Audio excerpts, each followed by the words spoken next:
Tu que estava falando que Deus dá força, né, Com Simone? certeza. Dá muita força, né? Basta ter fé nele, né? Bom dia, tudo Bom bem? dia, tudo bem? O que você mais sentiu da enchente?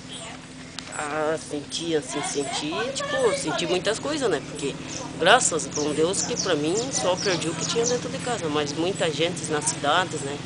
Perdeu muitas coisas, mais do que a mim. Então foi isso que ficou tipo uma lembrança feia na minha cabeça por causa dessa enchente, né? Que em mim, graças a Deus, não faltou nenhum dos meus filhos. Mas e fora, né? Essas enchentes que deu, faltou acho que a criança não sobreviveu.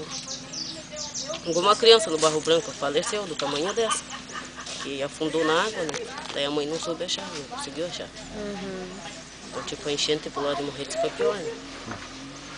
Atravessavam até com barco e aqui não aconteceu isso. Pegou um pouco, mas não precisou barco assim. Eu queria que você contasse de novo como foi o trajeto daqui para levar as crianças pro lugar mais seguro ali em cima, que é mais alto. Como A assim? dificuldade que foi. Tipo, a dificuldade era só o medo de perder um, né? Faltar um, mas não faltava, porque eu sempre colocava os dois na minha frente e eu sempre atrás deles. Se der algum erro que desse, eu tava atrás. E, tipo, não. Sempre agarrada Tava neles. sempre agarrado. Até hoje eu sou agarrado neles.